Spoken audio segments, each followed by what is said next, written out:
आपके ध्यान चूक गए शहंशाह। अगर आपके अनुमति होखे त एके हम मूर्खता कहे चाहब। ना ना, हिलिया मत। एक भूल और तलवार आपके हृदय के पार। गलत जगह निशाना लगाई नहीं यहाँ। दिल नहीं खे हमरा पास। जेकरा पास हृदय ना, उ जीवित ना, और जे जीवित ना, ओके मार के हम का करब?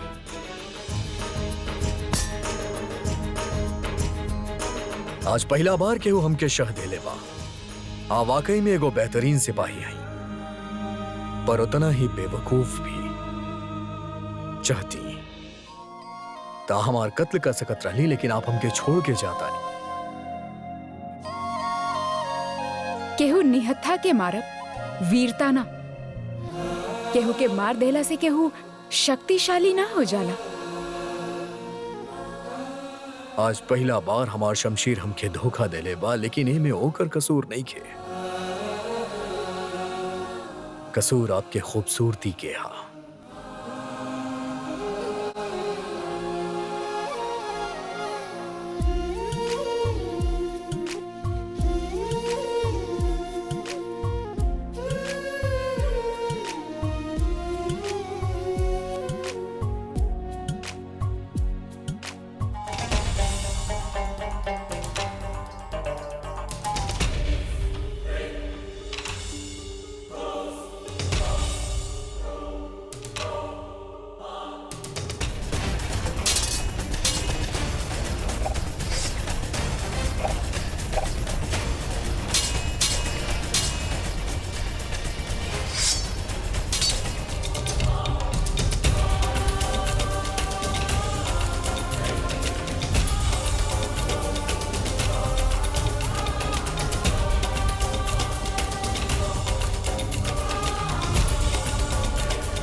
तो तीर अंदाजी में बेहतरीन बाड़ू, लेकिन शमशीर बाजी एगो अलग बात बा। रुकैया तू हमरा के जोधा बेगम के साथे रियाज करत देख ले। तकेहू रहुआ तक की खबर पहुंचा ही देहलस कि हम रहुआ के और जोधा के लड़ाई करत देखनी। हमके खबर मिलल त सही, पर केहू के जरिए ना। हमके ही खबर देहलस तहारी नाकाम हरकत। तो आप तू भी हमरा साथे शमशीर बाजी में दो हाथ करे चाहता रू? दो हाथ हु करे जे नफरत करे, जैसे जोधा रहुआ से करे ले, और जे मोहब्बत करे वो ऐसा सोच भी ना सकत। और हमके ये बात के खुशी हा कि रहुआ जोधा के हाथ से शमशीर गिरा के हमार शतरंज के शिकस्त के बदला ले ही लेला। गलत। हकीकत तई बा कि जितना वो शतरंज में माहिर हिया, उतनी ही शमशीर बाजी में भी। जे के जलील करे चाहे ले, ओकर तारीफ न करे ले जलाल। जलील तो करे की कोशिश करे ली ओकरा, लेकिन हर बार एगो नया बात, एगो नया फन जाने के बारे में मिलेला ओकरा बारे में। अब न जाने और का जाने के बा ओकरा बारे में। उ जे भी जाने ले कोनो फर्क न पड़ेला, लेकिन वो कुछ कर न पाई और हत्यारा से सिपाही खेले ले, सल्तनत के बेगम ना। कहीं तहरा ओकरा से जलन तो नहीं खे हो?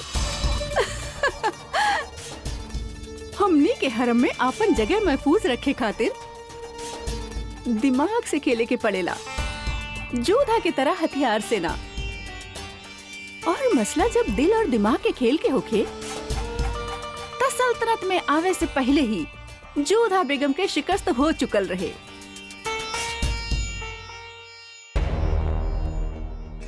आज तक हम भी ओकरा बारे में यह गलत फहमी रखत रहली। मतलब ही कि दिल के तो पता नहीं के, पर अपन दिमाग के इस्तेमाल बखूबी करे जाने लियो। लागत शहंशाह होकर कायल हो गइल बाड़े। हरगिज़ ना। हमके ओकर गुरूर के तोड़े के बाद जेकरा अभी तक हम तोड़नी ना। ओकर शमशेर गिरा के भी ना रउआ ओके शिकस्त दे ही देनी। ओकर शिकस्त भइल बा, लेकिन अब तक हमार फतेह मुकम्मल ना भइल। जेकरा पास हृदय ना वो जीवित ना, और जे जीवित ना ओके मार के हम का करब? अब बस ही देखे के बा, दिल जीते लाया दिमाग।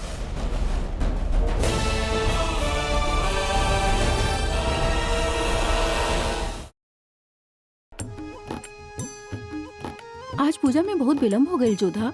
रउआ के खुदे फूल लावे के हट न करे के रहे। अब जब तक रउआ पूजा न करी है तब तक रउआ कुछ खाई है भी ना। एक दिन भोजन में विलम्ब होके से कुछ ना होला मोती। और रहल बात पूजा में देर की, तक कान्हा जी पूजा के समय ना पूजा करे वालन के भाव देखेले।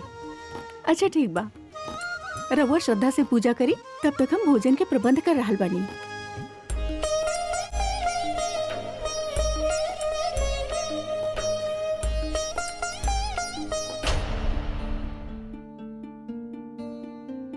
अरे कान्हा जी की मूर्ति से बांसुरी कहाँ चल गई?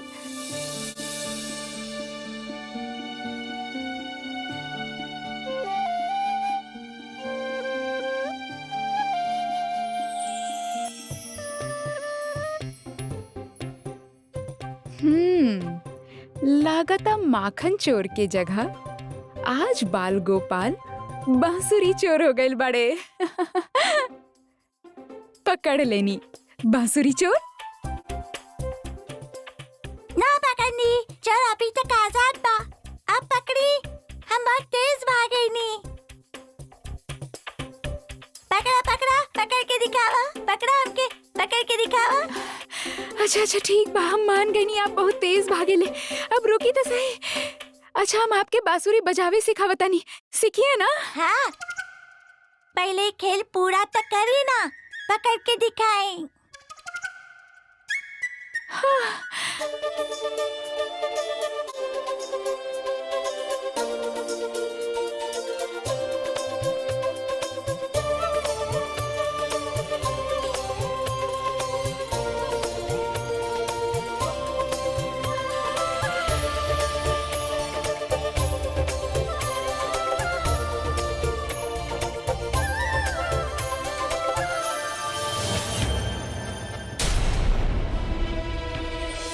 रुका।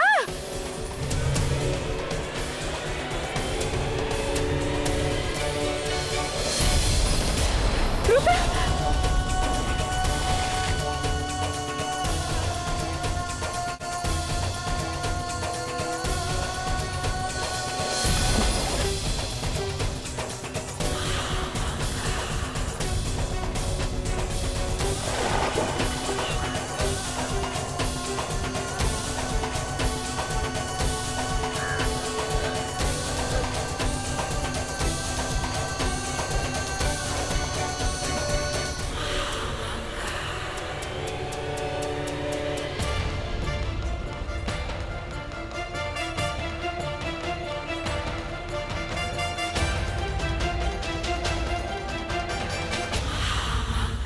का हो रहल बा?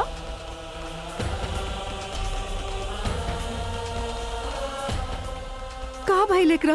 अब घबराई मत सलीमा जी, ये ठीक बा। यहाँ से भाग के जात रहल की। कितना बार समझाइनी है रउआ के कि एहर ओहर मत भागा करा, पर रउआ बानी की हमार बात ही ना सुनेनी। अगर कुछ हो जात तो। बेगम सलीमा, केकरा के डांट रहल बानी आप? ई त बच्चा बा, ना समझ बा। गलती त ओसे भइल बच्चे बड़ा होके भी समझ न रखेले।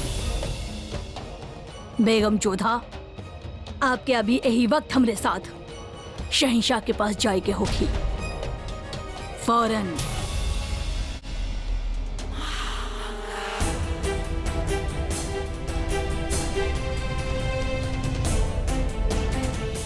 तौहीन भाई, बेगम के अदब के मुगल सल्तनत के तहजीब के ई तरह खुले आम सबके सामने बेपर्दा पानी में रहली, वहाँ सिपाही रहले, गैरमंद रहले, कुछ समझे ली आप? काऊ कोनो जगह रहे रहीम के साथ खेले के? ऊ त ना समझ बच्चा बा, लेकिन आप ना। परंतु शहंशाह। हमार बात अभी पूरा ना भइल बा बेगम जोधा।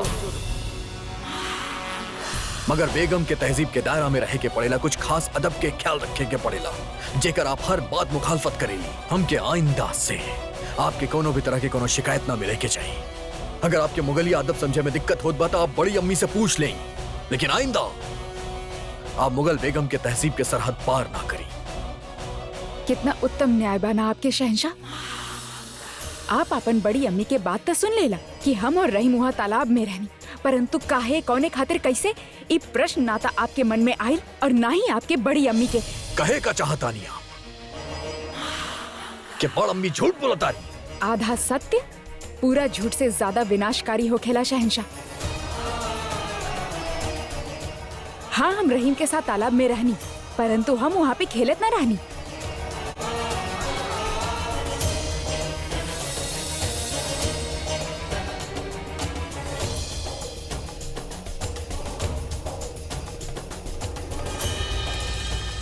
आपकी दृष्टि में एक डूब रहल बच्चा के बचावे खातिर पानी में कूदब मुगल मर्यादा के उल्लंघन हो सकेला, लेकिन हमार दृष्टि में वो हमार कर्तव्य रहे। या अल्लाह, कितना बड़ गुनाह हो गए हमसे शहंशाह। शहंशाह बेगम चौधा बिल्कुल ठीक कह रहल बानी। आधा सच पूरा झूठ से ज्यादा तबाही फैला सकेला। शहंशाह, पूरा की पूरा गलती हमार बा। हम बेगम चौधा के पानी में देखनी, वो वहाँ गीला कपड़ा में सबके सामने। ना शहंशाह, हम कुछ सोच ही ना पाईनी और सीधा इनके आपके सामने ले आईनी ताकि आप इनके कुछ समझा सके। काश शहंशाह, काश हम बेगम चौधा के नेक नियति के समझ ले होती। गलती हो गई हमसे शहंशाह। कैसन बात करा तानी आप बड़ अम्मी। गलत फहमी केहू के भी हो सकेला, आपके भी भइल। बस ओकरा बीच आपके जज्बा गलत ना रहे। आप जौन कुछ भी कहनी वो मुगल तहजीब के रवायत खातिर कहनी। हमसे माफी मांग के आप हमके शर्मिंदा ना करी। और बेगम जोधा, हम शहंशाह बानी। सल्तनत के साथ साथ महल में सब कुछ एगो अदब में रहे, एगो दायरे में रही। हमार जिम्मेदारी हा, हमार फर्ज बा सबके सुनल। हम केहू के साथे ना इंसाफी ना करेली। हमके खुशी बा कि आप रहीम के जान बचेनी। हम यहाँ से जाए चाहत बानी शहंशाह। धन्यवाद हमार बात सुने खातिर।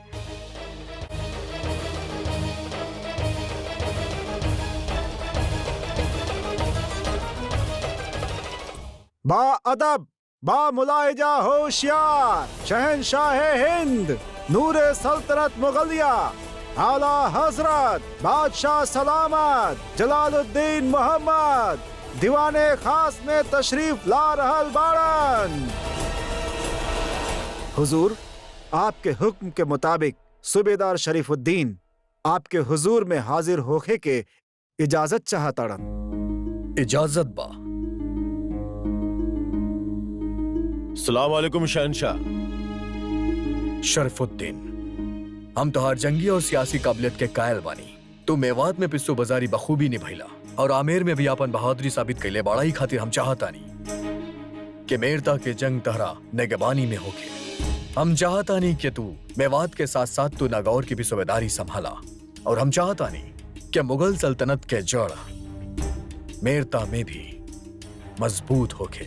शहंशाह के हुक्म सर आंखों पे। मेरता कूच करे से पहले हम चाहतानी कि तू आमेर से वसूलल सारा महसूर माल उनके वापस लौटा दे।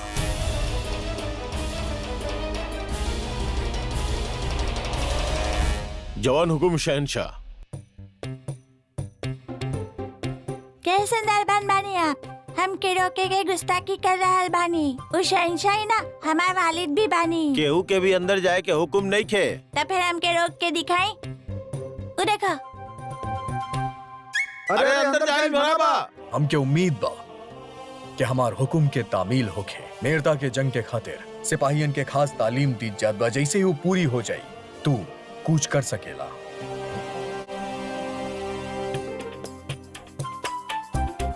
सबसे बात करे के वक्त बा आपके पास, सिवाय हमार। गुस्ताखी माफ हो के हुजूर। हमने इनकरा रोके के बहुत कोशिश कैनी, लेकिन कितना दिन हो गए ना आपसे बात भइल ना मुलाकात। कितना बात पे मसलत करे के बा, पर वक्त ही ना बा आपके पास हमरा खातिर। दरबान, इनकरा यहाँ से ले जाएं। दीवाने खास में खास मुसल्लत चल रहल बा।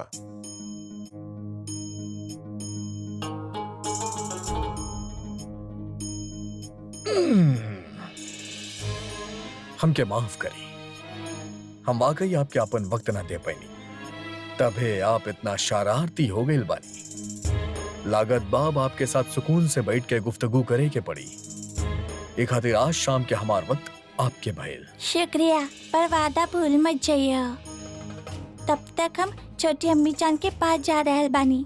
छोट अम्मी जान? हाँ, आपके नया बेगम, वो हमार नया दोस्त बाड़ी। छोट अम्मी जान, नया दोस्त? जोधा, लागत बा रहीम के वक्त देवे के ही पड़ी।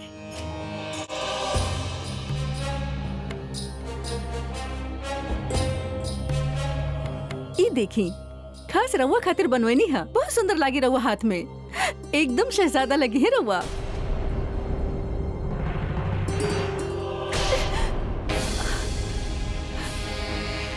भाई जख्म देवेला और बहन जख्म पे नमक छिड़के आ जाले। का कहलू है शहजादे? शहजादा बानी हम हैं? शहजादा ना, गुलाम बानी हम राउर भाई जान के। सूबेदार बन के रह गए बानी हम बस। औकात का बा हमारा हैं? आमेर पे फतह हम हासिल करनी और नाम भाई तो भाई शहनशाह हिंद के, और हम खाली मजाक बन के रह गए नहीं। पूरा ताकत से आमेर से जन महसूल वसूले रहनी ओकरा वापस करे के हुक्म धले बाड़े तो हर शहनशाह भाई। फिर से जान पे हम खेला, दुश्मनन के खून बहा के नागौर हम हासिल करब और नाम हुई, नाम होगी फिर से तो हर भाई जान के। फिर से कोनो छोटा सूबा के सूबेदारी दे करके भेज दिहल जाई हमके। अरे नाम के बहनोई बानी हम, पर गुलाम से ज्यादा औकात नहीं थे हमार।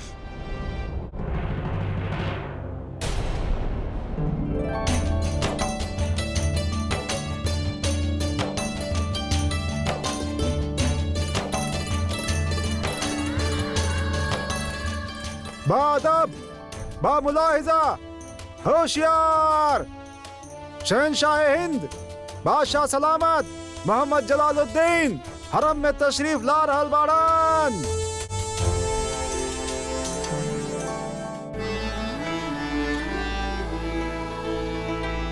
आदाब बादशाह सलामत। देखी था हम रउआ खातिर कितना सुंदर कढ़ाई के लिए बनी। कबूल फरमाई। एके छोड़ी हुजूर, ई देखी हम आपके खातिर नया पोशाक बनेले बानी। आरामगाह में पहन के आपके सुकून मिली। हुजूर, पान शौक फरमाई।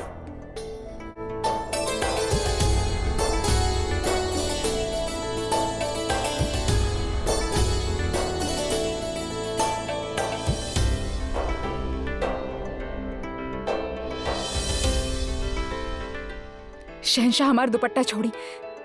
अब कहले रहनी कि आप कुछ, फिर काहे आप इस...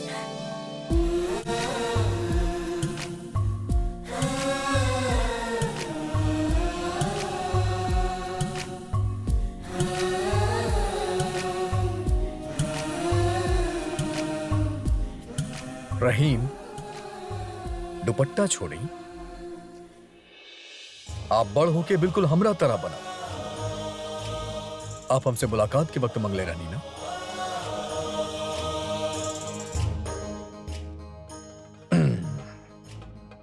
बहुत शरारती हो गए बानी आप आजकल।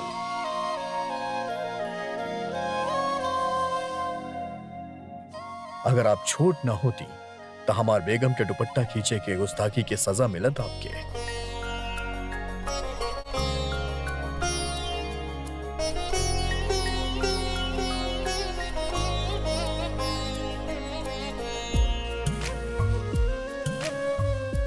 अरे कहाँ चल गए शहनशाह? हम कितना लागल वो हरम में रुकी है। वो तोहरा खातिर यहाँ ना आयल रहले, वो जोधा बेगम खातिर आयल रहले रहीम के लेवे।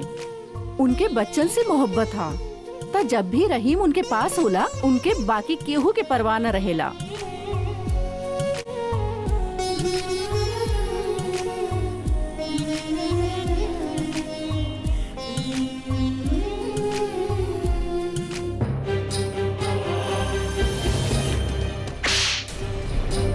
भाई जख्म देवेला और बहन जख्म पे नमक छिड़के आ जाले। अरे गुलाम है हम आपके भाईजान के, सूबेदार बन के रह गए बानी हम बस। ई का कर देला तू बेवकूफ? शहनशाह के बहन पे हाथ उठा देला, ओकरा रुला देला जेकर आंख में जलाल खुशी के आंसू तक ना देख सकेला।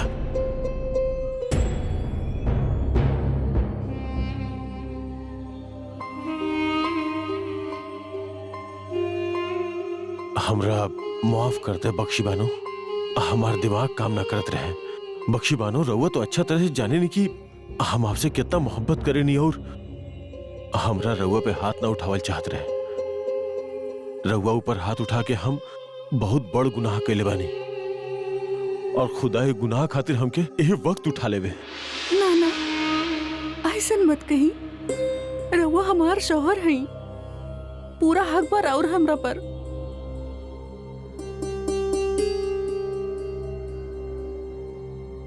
ये तोहफा के काबिल नहीं हम। ऐसे काहे सोचे नहीं रउआ? रउआ तो हमार सरताज हई।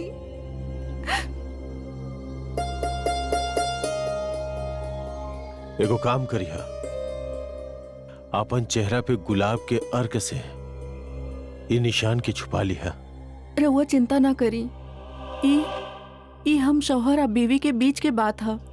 हमारी चेहरा केहू से भी आज के हादसा के बारे में शिकायत ना करी।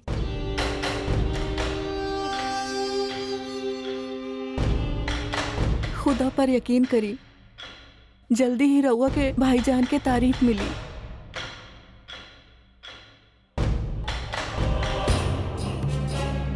जलाल के तारीफ ना, ओकर तख्त चाहिए हमरा। तोहरा साथे निकाह कैनी एगो बेवा के अपनोनी, ताकि आगरा हमार मुट्ठी में आ सके। तू तो महज एक सीढ़ी बाड़ू बख्शी बानो, जिकरा पे हम पैर रख के आगरा के तख्त पे बैठब हम।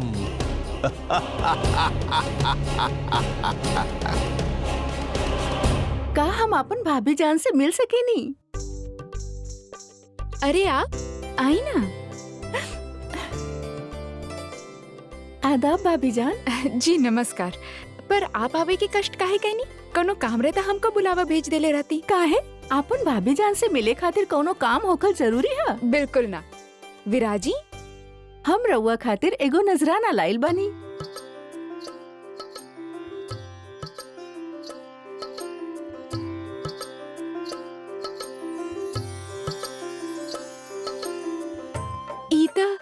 हमनी के यहाँ के कारीगरी है। यही से तलाइल बनी। जब हम मायका से दूर रहनी तब एहसास होत रहे कि घर से जुड़ल छोट सी याद भी कितना बड़ बन जाले। यही से हम रउआ खातिर रउआ के कारीगरन से जेवर बनवा लेनी।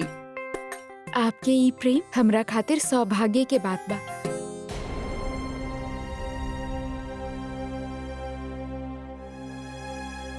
आप ठीक तो बानी ना? हाँ बिल्कुल। रउआ खैरियत से बानी ना? हम समझ सके नहीं, भाईजान के समझल आसान नहीं के, थोड़ा वक्त त लागी। सही कहनी आप, समय सब कुछ ठीक कर देला। घाव कितना भी गहरा होके भर देवेला। यदि आप बुरा ना मानी तो आपके दुपट्टा हम सही करे चाहब, अधिक सुंदर लागे नी। अच्छा रुकी, हम अभी आवतानी।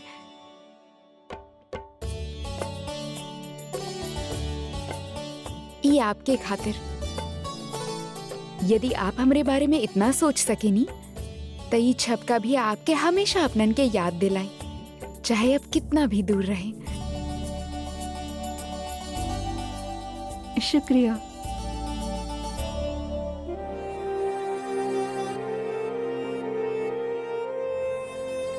बोली जलाल, जवाब दी। एक बार फिर से कहा तानी, मायना एकर जन बा, शक्ल देख पहचान बा। बोली कहा आईना। बहुत खूब। चल अब हम तरह से कुछ पूछता नहीं। ठीक बा। लोहा के चना दांतों तले पाते हैं उसको, खाया वो जाता नहीं लेकिन फिर भी खाते हैं उसको। ये कैसन अजीब पहेली है। अचंदा अशरफी। अरे रहीम, रवा यहाँ हमके आज के खेल एजे रोके के पड़ी। हम आज के वक्त रहीम के दिल है बानी। आई रहीम, रउआ शहंशाह के पास बैठी। तब बताई कौन खेल खेले चाह बाप? हम वो खेल खेले चाहत बानी जे हमार बाबा हमरे साथ खेलत रहले। मुआफ करी शहंशाह, राउर आराम में खलल डलस, हम लेके जाता नहीं एके। ना सलीमा बेगम, हम खुद वक्त दिले बानी रहीम के।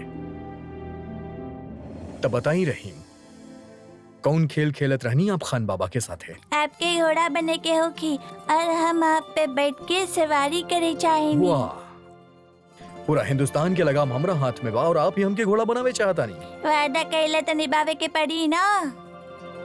रुकैया बेगम, आप रहीम के हमरा पीठ पे बैठाई। जी चली रहीम जी, सवारी खातिर तैयार हो जाई।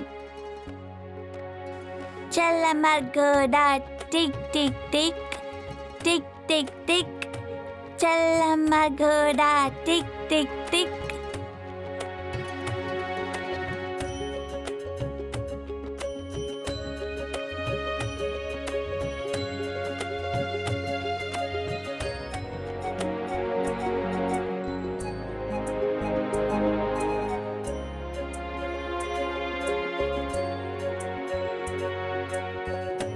बस आज के खातिर इतना ही, हम थक गए बानी।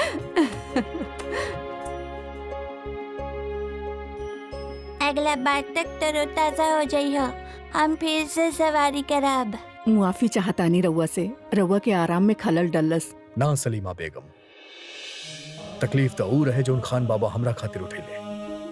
हम तो बस रहीम के बचपना के लुत्फ उठावतानी। जो कुछ भी खान बाबा हमरा साथे कैले, हम उस सब कुछ ओकरा लौटा देवे चाहतानी। खान बाबा हमारा अदालित रहले और अब हम रहीम के अतालिक और ओकर निगहबान भी। बेहद खास बाई हमरा खातिर। शुक्रिया शहंशाह, अब इजाजत चाहेनी। चली।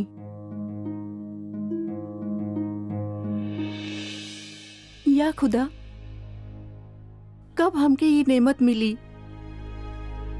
कब हमार गोद भरी।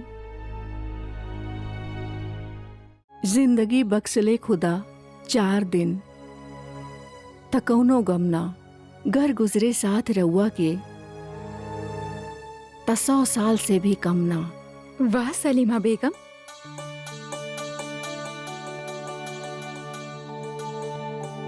आप तो बहुत अच्छा कविता लिखेनी।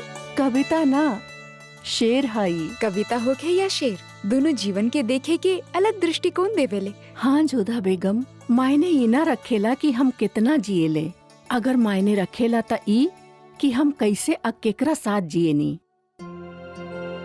कबो कबो हमके रहीम के अब्बू के याद आ जाले, मरहूम खाने खाना बैरम खान।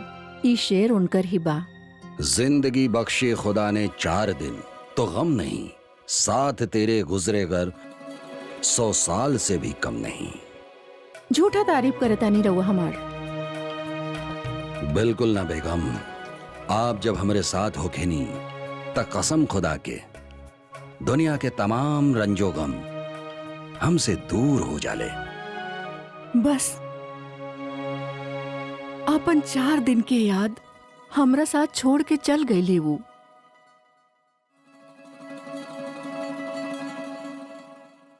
रहीम तो आपके साथ बाड़े ना, और कितना प्रेम करेले वो आपसे। पर रहीम हमारा औलाद ना है जोधा बेगम, ऊ त मरहूम खाने खाना के एगो और बेगम के औलाद है। हम तो रहीम के दूसर अम्मी जान हैं। बहुत प्यारा बालक है रहीम, और खुशकिस्मत भी के रहीम के खाने खाना जैसन वालिद मिलले और शहंशाह जैसन अतालिक। शहंशाह रहीम से उतना ही मोहब्बत करेले जितना खाने खाना शहंशाह से करेले। जाना तनी रहुआ, आज खुद शहंशाह घोड़ा बनके रहीम के सवारी करवावत रहले। इनके बामुशक्कत कैद खाना में डाल दिया जाए और हम चाहता नहीं कि लोग चीख सुने इनकर, मिसाल कायम होके इनके देख के, ताकि कबो भी केहू भी शहंशाह के तौहीन करे के हिमाकत ना कर सके। विश्वास ना हो रहा कि शहंशाह के मन में कहीं कोमलता भी बा। हमके स्मरण बा उ दिन दीवाने आम में ओ मासूम बालक के माता पिता के अलग कई के बंदी बना ले और दूसरा और यहाँ पे पितृत्व व्यवहार। गलत फहमी भइल है रउआ के जोधा बेगम। जौन बच्चा के रउआ बात करत हई ओकर वालदैन के उहे समय रिहा कर दिहल गयल रहे। हम मानी ले कि एक शहंशाह होखला की वजह से उनके कबो कबो कड़ा कदम उठावे के पड़ेला, लेकिन शहंशाह के मन में भी एक मोहब्बत के सोता बहेला जे हम महसूस कैले बानी रहीम के लेके। और शहंशाह ही कहे रुकैया बेगम भी रहीम से उतना ही मोहब्बत करेनी। आज हम पहला बार रुकैया बेगम के आंख में आंसू देखनी। आंसू रुकैया बेगम के आंख में? हाँ, काहे ना। आखिर रुकैया बेगम एगो औरत हई और एगो औरत के दिल माँ के दिल होखेला। 8-9 साल के रहले रुकैया बेगम जब उनकर निगाह शहंशाह से भइल रहे। आपके निकाह कबूल बा? कबूल बा। आपके निकाह कबूल बा? कबूल बा। और बचपन साथ बीतल दोनों के। शहंशाह और रुकैया एक दूसरा के सबसे करीबी दोस्त बाड़े। रुकैया के बचपन से शहंशाह पे हक जतावे के फितरत बन गईल। ता शहंशाह के उनकर हर बात माने के आदत बन गईल। अफसोस ई बात के बा कि वो आज तक शहंशाह के उनकर जिंदगी के सबसे कीमती तोहफा ना दे पैनी, मुगल सल्तनत के वारिस।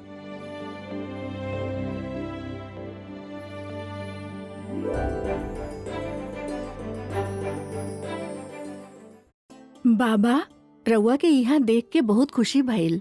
बा अदब, बा मुलाहिजा, होशियार, बेगमे शहंशाह हिंद जोधा बेगम तशरीफ ला रहल बाड़ीन।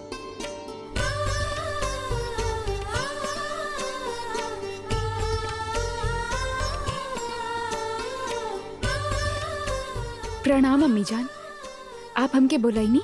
हाँ, आवा बैठा। बा अदब, बा मुलाहिजा, होशियार, शहंशाह हिंद ताज सल्तनत मुगलिया शहंशाह सलामत जलालुद्दीन मोहम्मद तशरीफ ला रहल बाड़े।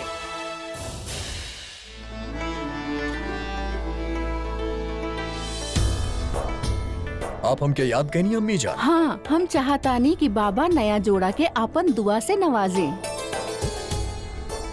बाबा आए, तशरीफ रखी। आए, तशरीफ रखी।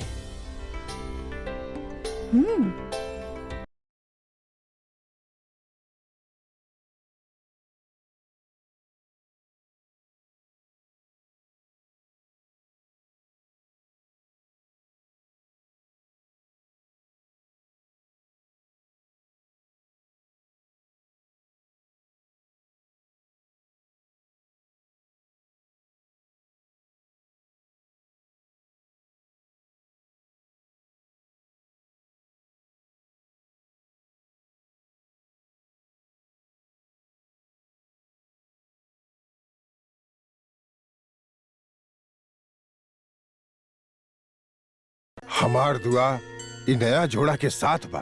हमीदा बेगम, रहुआ लिख ली है जोधा जलाल की जोड़ी तारीख में मुगल सल्तनत के नाम रोशन करी और बहुत जल्द मुगल सल्तनत के वारिस मिले। आमीन सुमा आमीन।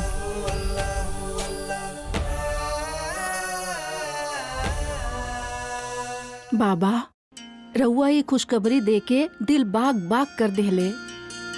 हम ये कसम लेतानी कि जब तक ये खुशगवार दिन न आ जाई हम अजमेर शरीफ तक पैदल चल के जाइब और वापस भी पैदल ही आइब। मुआफ करी अम्मी जान, का आपके ही ना लागेला कि आप ये बात के कुछ ज्यादा ही संजीदगी से लेता नहीं? ये उम्र में ऐसन कसम आपके सेहत खातिर ठीक नहीं खे। शहंशाह बिल्कुल सही कर रहल बानी अम्मी जान। ना जोधा, जे कसम ले लेहनी वो ले लेहनी।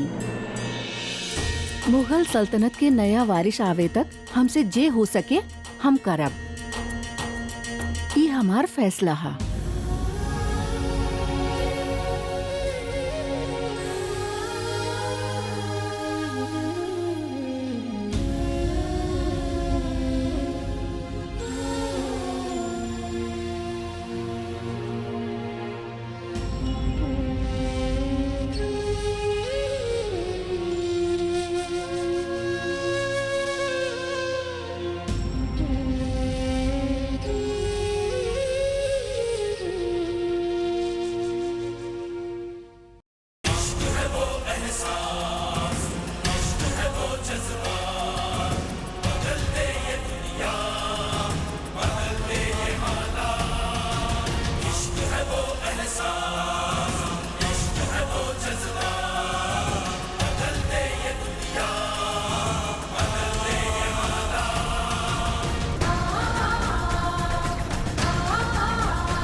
हुजूर,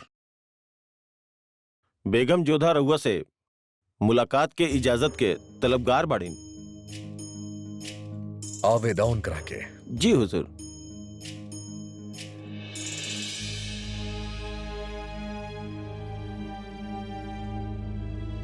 कहीं सबसे पहले इस समय आपके कष्ट देवे खातिर क्षमा चाहत बानी, पर हमसे रहल ना गई। अम्मी जान ईश्वर से जो कामना कैनी हा ओकरे बारे में सोच के हमके कष्ट हो रहल बा। कितना दूर बा आगरा से अजमेर। हम जाना तानी और समझत भी बानी। यदि आप समझेले तो आपके फिर से समझाए की आवश्यकता काहे पड़ेगी। हम ना चाहतानी कि हमनी के कारण अम्मी जान के कष्ट सहे के पड़े। पर हम उनके मना कैले रहनी ना। आपके नाम में वो बल ना रहे जे उनके प्रण में रहे। एक बार अपन बात पे बल दे के उनके समझावे के प्रयास काहे ना कैनी आप। तकाब हमके आप से सीखे के पड़ी कि हम अम्मी जान के साथ कैसे पेश आए। हर प्रश्न के उत्तर प्रश्न ना हो खेला शहंशाह, कई बार उत्तर भी देवे के हो खेला। बताई कैसे मनही आप अम्मी जान के वो अपन हट त्याग दे।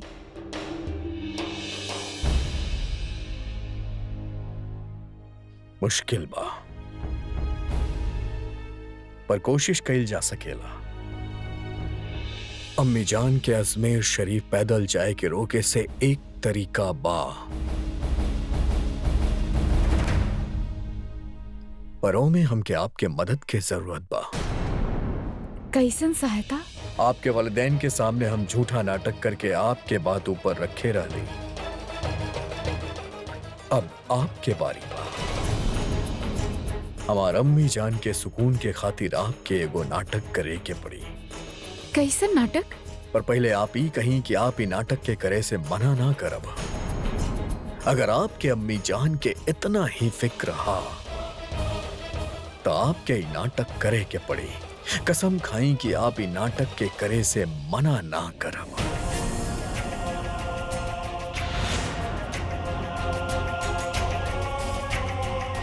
अम्मी जान हमरा से एगो वारिस चाहतारी, उही के खातिर वो अजमेर शरीफ पैदल जाए के मन्नत मंगले वाली। अगर आप चाहता नहीं वो पैदल ना जाए तो आपके सबके सामने ही जतावे के पड़ी कि आप हमार बच्चा के मां बने वाला बाड़ी।